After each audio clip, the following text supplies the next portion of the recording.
Ma'asyiral muslimin wal muslimat, bapak-bapak, ibu-ibu, jamaah salat maghrib Masjid Al-Mu'minin rahimani wa rahimakumullah.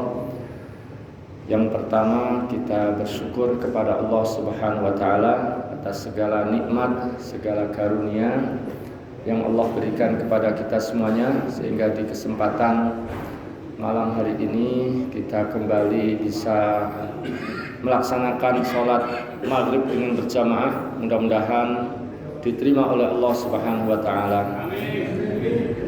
Kemudian yang kedua, salat dan salam semoga senantiasa terlimpahkan kepada uswah hasanah kita Rasulullah sallallahu alaihi wasallam serta para keluarganya, para sahabatnya, dan orang-orang yang senantiasa mengikuti sunnah-sunnahnya ila yaumil qiyamah. Jamaah sekalian rahimakumullah, melanjutkan bahasan sebelumnya. Pada kesempatan malam hari ini kita akan bahas beberapa hal. Di antaranya adalah tentang man'ul maridi minas sakani bainal asihha, tentang larangan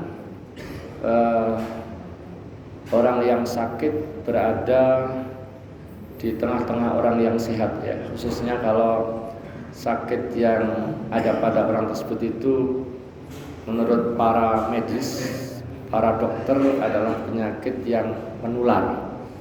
Maka tentu yang pertama harus ada kesadaran dari yang bersangkutan untuk tidak memberikan bahaya, tidak memberikan madarat kepada orang lain. Tentu ini yang paling diutamakan, ya, kesadaran dari orang tersebut. Kalau misalnya tidak ada kesadaran, ya boleh pihak-pihak terkait untuk mencegahnya, untuk melarangnya dia berada di tengah kaum muslimin, di tengah orang-orang yang sehat, agar tidak memberikan kerugian atau bahaya atau penularan lah begitu kepada yang lainnya. Jamaah sekalian rahimani wa rahimakumullah, Rasulullah sallallahu alaihi wasallam pernah berkata, la yuridanna mumridun ala musih, ya. Janganlah, mumrid itu adalah pemilik unta yang sakit. Janganlah orang yang memiliki unta yang sakit itu mendatangkan atau membawa untanya sakit itu kepada, ya, pemilik unta yang sehat. Ya, la yuridanna mumridun ala musih. Jadi hadis ini melarang, ya, fanaha sahibal ibil almirat an yuridaha ala sahibil ibil as-sihah, ya.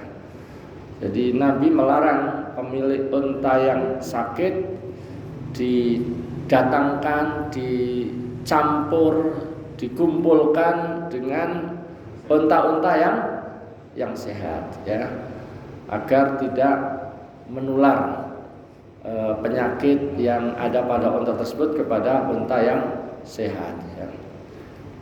Ma'a qaulihi la adwa wala tiarah, tidak ada adwa, ya, wala tiarah, dan tidak ada tiarah, tidak ada tiarah.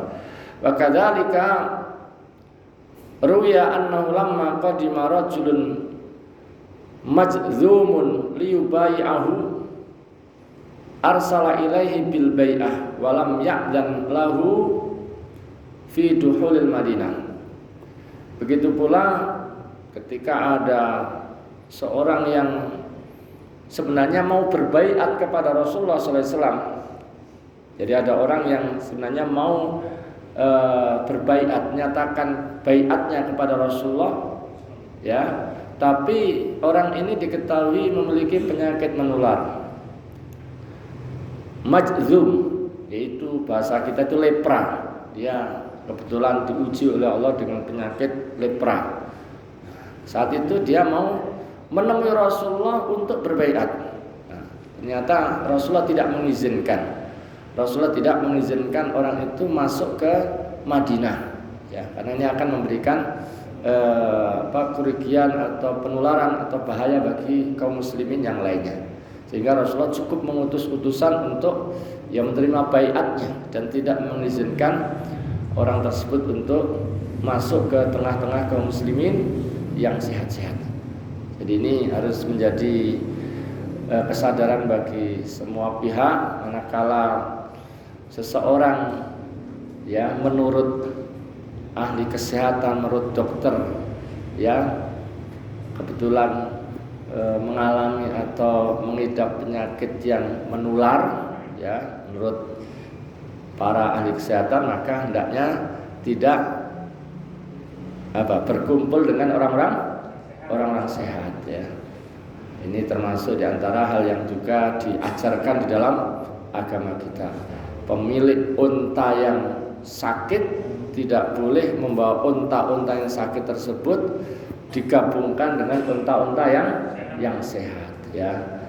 Orang yang di sini dalam kisah ini orang yang majzum, orang yang diuji oleh Allah memiliki penyakit lepra. Dalam kasus ini oleh Rasulullah dilarang sementara waktu sampai sembuh, dilarang untuk masuk ke tengah-tengah kaum muslimin, dilarang masuk Madinah, ya, meskipun tujuannya itu adalah sangat mulia, ingin berbaiat kepada Rasulullah SAW. Rasulullah mencegah untuk memasuki Madinah.